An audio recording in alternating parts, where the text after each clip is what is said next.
Well, thanks for joining us on the program yet again. It's Boxing Day. Happy Boxing Day, everyone. And we're already counting down to 2024. I think there are about 5 more days to go.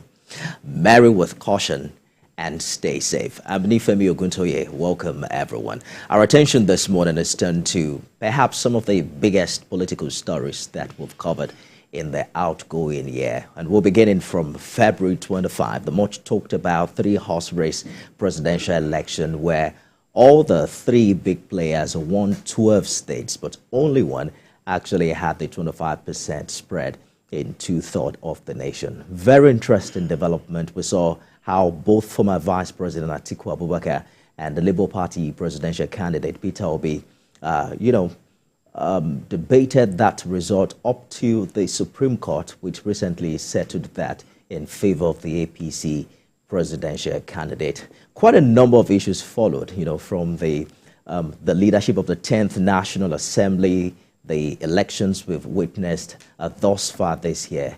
What an amazing year it's been, but we're still here. We heard from Mr. President earlier in his Christmas Day message, acknowledging that some of his policies also that we've seen this year have really impacted on the economy of Nigerians, but it's promising that things will get better, and indeed Nigerians are counting on that. I'm joined by a former member of the Lagos State House of Assembly, Honorable Muyiwa Jimoh, who would help us, have some deep conversation on some of these happenings this year. Honorable, thank you so much for joining us. Compliments of the season to you. I wish you the same.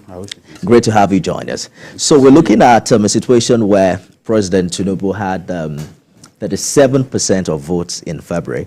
He had 8.7 million, followed by former Vice President Atiku, who had 29%, and then Peter Obi had 25% of that vote.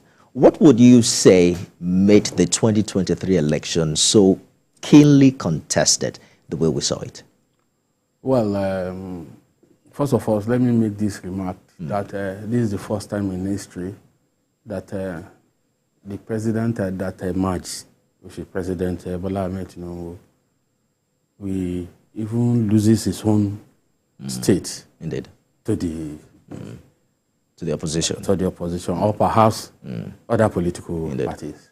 However that deserve may be, it is obvious that the geographical spread by the Nigerian geographical contiguity it won overwhelmingly.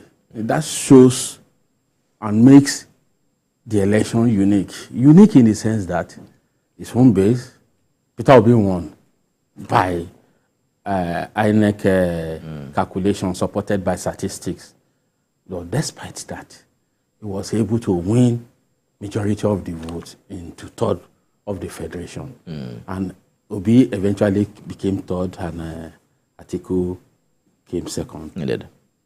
However this result may be, it is obvious that the number of times, months, and process in the tribunal challenging the outcome of the elections, it took the nations back. People may not know, but this is an obvious case that is truly, Ashwaju is well accepted by the Nigerian people. And we must have it at the back of our minds that formation of Nigeria, though our nationalists, like Awolowo and others have said, is a mere geographical expression to distinguish between those who are within Nigeria and those who are not, because it's an amalgamation of 1914, which some have assumed that it's a marriage of inconveniency.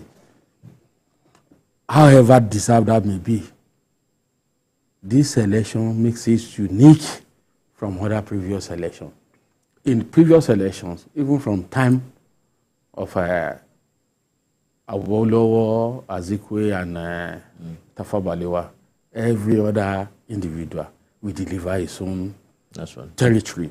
But in this case, Ashwaju lost Lagos to Obi, but he eventually was able to consolidate. And that makes it unique. But what do you make of what you call political popularity of the president some 8 months after? Because, we were talking about the issue of full subsidy and his attempt to unify the currency. That is making, that has impacted so much. You see, let me first of all call our attention to this. Removal of fuel subsidy was not captured between July and December budget, which was a carryover from the previous government. He just made the pronouncement during his inauguration. We changed everything because the moment he mentioned it, yes, we started seeing the effect at the legislature. Because from July, immediately. From July to this present time, there was no provision for subsidy in the budget. So invariably, he inherited let me call it the crisis, quote unquote. But you can see the allocation given to local governments and states. It triples. That is, it is now left for every Nigerian to hold the state and local government responsible for whatever development they brought through the federal allocation formula that has increased their internally, their revenue has increased in terms of allocation from the federal. So that shows they have more money to do more projects. So it is now left for the citizen now to request for better governance.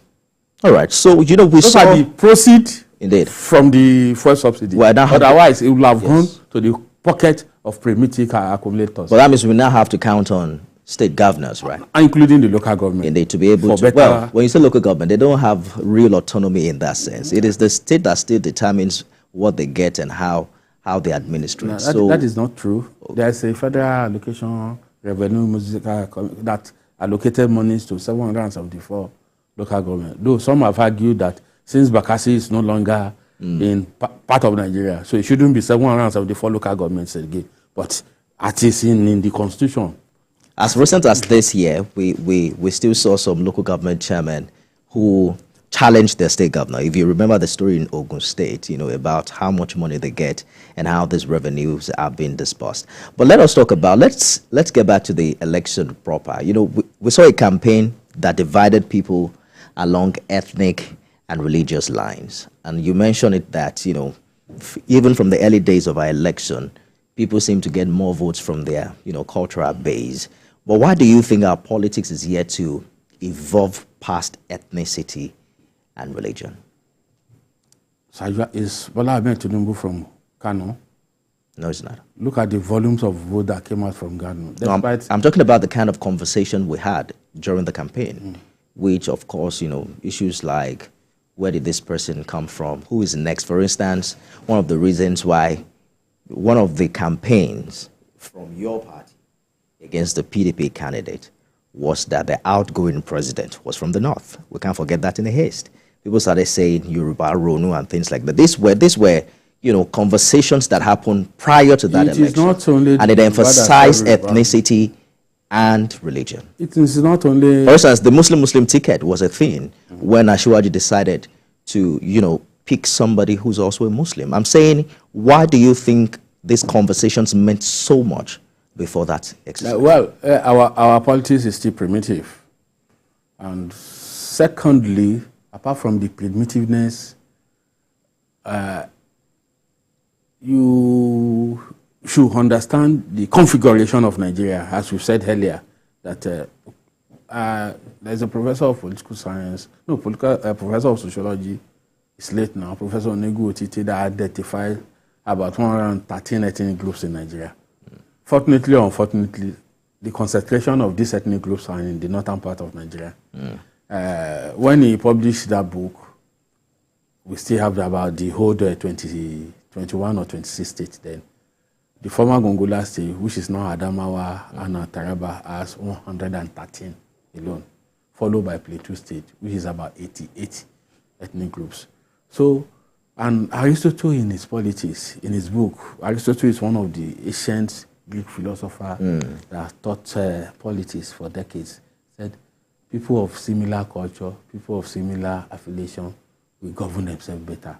On this basis, people always assume that if you are from my ethnic group, the possibility of favoring my geographical contiguity and my immediate family. You remember, before the formation of state, it is the family. It is the origin of the family that metamorphoses into state formation. But is that usually the case, from what we've seen in the past? Have we seen, for instance, when President Obasanjo was there were concerns that it really didn't matter whether the president was yes, because Obasanjo case was a bit different. Why is it different?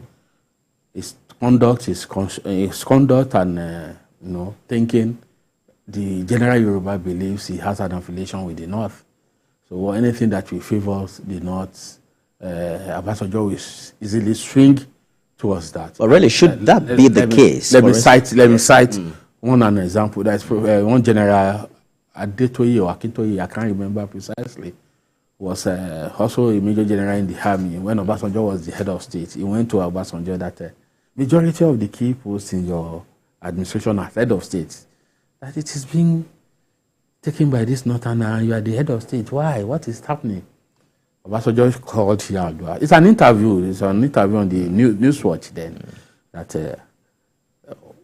he called Yaldua, which was the second in command, to sit down. And he said that dictator, repeat what you have said now. And he repeated it.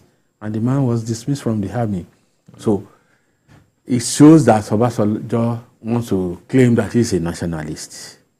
That is not from a particular geographical country. Isn't that how it's supposed to be? Because when you become the president of the Federal Republic, you are president of all. You're supposed to be president of all. Yes, but you see, ethnicity, religious, parochial sentiment, you cannot take it out of politics.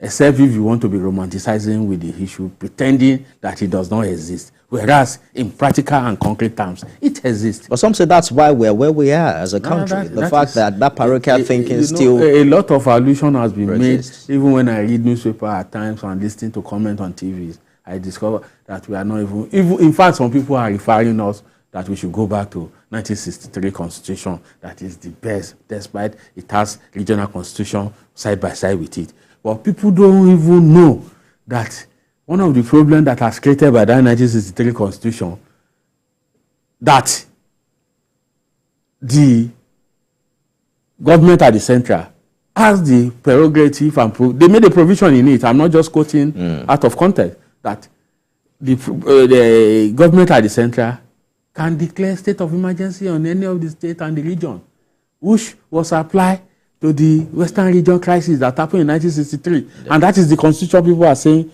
we should go back to. The constitution also made provision that the Inspector General of Police, that the state police, commissioner of police in the state and the region, takes instructions from the Inspector General of Police, which was at the center. So if we are saying that is democracy, if we are saying that is the constitution we should go back to, if we are saying that is regionalism, that's a problem. Largely the attention has been the ability of those regions to develop at their own pace, which has been, the advantage that many people have talked about. But what I want us to discuss here is the fact that moving forward, do you think where a president comes from should enjoy any special benefit because it's from there? Not at all. It should be properly democratized within the Nigerian geographical contiguity. But we think there are some things that does not matter, which matters. And that is how the colonial state created a bifurcated society within us. A society of those who will be empowered, those who will be disempowered, which is a class issue. And the colonial, they did it deliberately. The 1884-1885 Berlin Conference, that they partition Africa as if they are sharing cake or they are sharing a bottle of beer, is about human being, not about any other thing. It's about ourselves. And after that creation, they look on how can we govern these people outside the geographical. But we've had over 5 decades, after colonial rule. And some would say that Africa had the opportunity to rewrite its own story. Unfortunately, we've not been able to do that. How will we do that? With we have been able to manage the resources, they are still acting in proxy. So how do where is the freedom? That is why Nkrumah said it, that we must seek political kingdom and economic kingdom before every other thing we follow. Yet Africa, we are still wallowing. It's not only in Nigeria. Look at the sub-Saharan Africa, including the Masjid and the Maghreb region. The Maghreb region, Morocco, all this almost Arab part of Africa. We are still wallowing in poverty. An average Africa still live under $1 a day. Interesting. This year alone, we had 2 military takeovers in Niger and Gabon. There are 2 failed coup. There are failed coup attempts in Guinea-Bissau and this other country is Sierra Leone. And it still boils down to the people looking for the right means of government that can help them achieve their desire, that can give value to the abundant resources that we have in Africa. But I want us to take this conversation back to Nigeria because we seem to have, deferred. Professor Soyinka recently met with the president, and in an interview with journalists, he mentioned that he had advised President Tinubu not to run prior to the election. And he said the same thing to the former vice president. According to him, he wanted younger people to take over. And my question is, how ready do you think the younger and new names are in the Nigerian political space as we've seen it now? Do you think in the next election cycle, we won't be hearing the old names again? It doesn't matter if the younger... if you look at France, the Macron is 1977. That is about 40-something years of age. It happens, but it's not about whether young or old. What is your understanding of governance?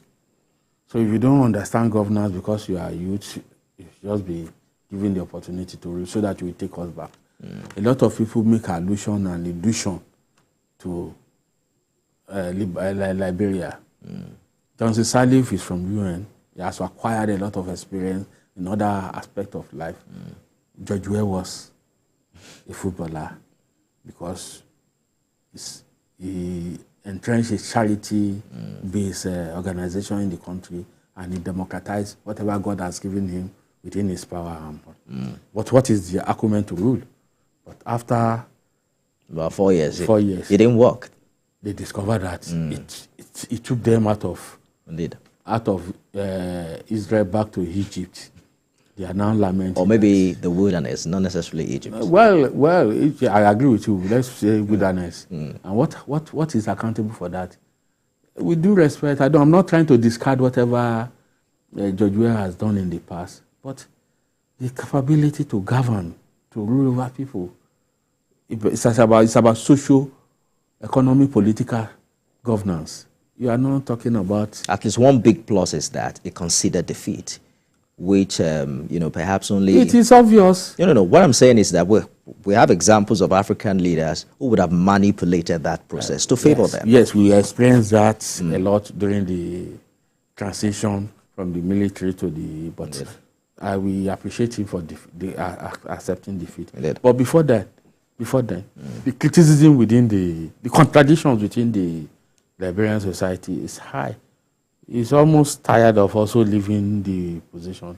It's not because you donated something to one community and the other, and you should be made the head of state. You're saying that to be a president is beyond just how old you are? Yes. The helicopter factor must be there. And what do I mean by helicopter factor? Ability to think above others. It is not by accident, as of eve of independence, when Chief Obafemi Awolowo was to react to what is happening during the ceremonial preparation towards independence, just say 24 hours to the time. He was accused of having monopoly of wisdom. And I said, look, I don't want to mention that person's name so that other part of the country will not feel that they are humiliating or going back to what has happened in history. Awolowo responded by saying, not that I have monopoly of wisdom or I'm an island of knowledge, but when you and others are busy carousing with women of easy virtues and men of shady characters, high like few others, I'm busy studying over the problem of Nigeria. And I came out with a solution. You are saying I'm claiming monopoly of wisdom. The idea you brought out this night, I've thought over it 25 years ago, and I've discovered that it cannot work. Why do you want us to embark on a fruitless exercise? That was our response to that very fellow. And those are the people that were in art of governance, governing what will happen. And by just 24 hours later, the British will hand over mantle of leadership to them. Indeed. You see, those are the kind, some people, they don't have business in governance. But because of paraphernalia of office and other benefits, they feel that it's a national cake. They should take their own. Whether they are competent or not, law or follower, I don't care about that. Provided it's close to me, I can easily get approach him and get whatever I want to get for the benefit of myself, for my personal gratifications. Let's talk about the conduct of politicians in the, in the past election. Perhaps one of the biggest highlights will be in Adamawa, where, what's his name now? Governor Fentiri. Is that conduct of politicians or conduct of electoral officers? It's mutually inclusive. Well, it's hard to tell whether it's mutually inclusive. It's hard to tell whether INEC officials would have decided to do that of their own volition. I mean, someone must have instructed them to do otherwise. Governor Fentiri was leading by 31,000 votes, and then we saw the resident electoral commissioner come from nowhere to declare, as against what should have been the returning officer. Do you think that the APC, which apparently seem to have benefited from that pronouncement, has adequately condemned that action, which we saw the Court of Appeal recently also making a pronouncement on? You see, don't take it as a party issue. See it as an act of involvement. If it had been the other party, would you have responded that way? Of course. If the PDP had benefited from that action? It's because a lot of us have this assumption that once we have a democracy, everything is all right. But among all forms of government, democracy is still the best of it all. But it doesn't address everything once and for all. That is if we are practicing it as democracy. It because involves what we've seen across Africa hasn't really been democracy in the real sense of it. I am a student of political society. It revolves over times. It's not just something that will come. Some will come when it is not planned, but exigency and circumstances of appearance will address the issues. It doesn't solve democracy or federalism. Does not solve any problem once and for all. It's a process. It's a thesis that will lead to antithesis. It is that antithesis that will lead to synthesis. That synthesis will form another thesis. It will go on like that. A lot of us, we compare Nigerian democracy to American democracy that is over 250 years. ANC in South Africa, maybe you are aware, I don't know. It's about 112 years old now, compared to Nigerian political party. We have military interregnum severally. Mandela was 7 years old when ANC was formed, but they are still battling with internal contradiction. No, that's the point I'm making. That they are still battling with internal contradiction. The fact that people go to the polls to vote doesn't mean that democracy is being, is being experienced, because it's not. It's not. Yes, it's a process. This is the point I'm making. That before we can say democracy is the best form of government, then we have to be referring to the real government of the people, by the people, in the sense of it. Of course, it's still the best form of government. Prior to 1999, can you come to studio? I'm giving you a practical example and condemn the activities of what any military government was exhibiting or doing then. They would have surrounded this place and arrest both you and I for even making such pronouncement. Some people died in jail over that. But democracy gives space, its tolerance of criticism, despite it has its own... Hold that thought, Honorable. Let's bring in George. He's called in from Ikeja. Compliments of the season, Mr. George.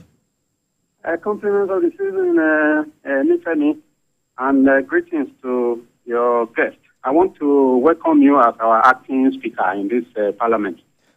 Wishing you the best. The elections in 2023, February, was dominated by false narratives.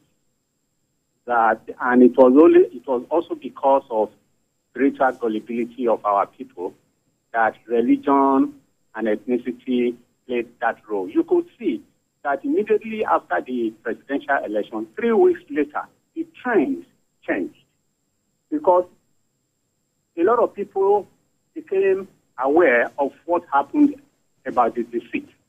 I can tell you, if elections were to hold again today, the dynamics will change. You will not see the three major candidates having 12 states each. It can't happen again. I can just tell you that one. I think in my view, credit should also be given to the voters in the North. They eventually determined the election results. They did not allow ethnicity to rule them. They didn't say their son is on the ballot, so everybody must vote for that one, as it happened in the South. They voted according to who they believe would win or is best. And that was why the current president won that election. They were also the ones, if you can remember, when the then governor of Central Bank wanted to squeeze all of us to death. They were the ones who came forward and said, Mr. President, you are wrong. You cannot do this. People are dying. You cannot do this. That's why that policy was eventually reversed, that people did not, the intention of that evil plan did not materialize. So I am of the view that you can see Professor Wole Soyinka doesn't visit any president. But this time around, the person that he did not support initially, he had reason to go and see him to discuss. That should tell you something. I'm a very positive Nigerian. I believe that this president will lead this country to recovery. All right. Thank you, George, for your contribution. Let's take a short break. When we return, we'll continue our conversation on some of the biggest political stories in the outgoing year. Stay with us, everyone.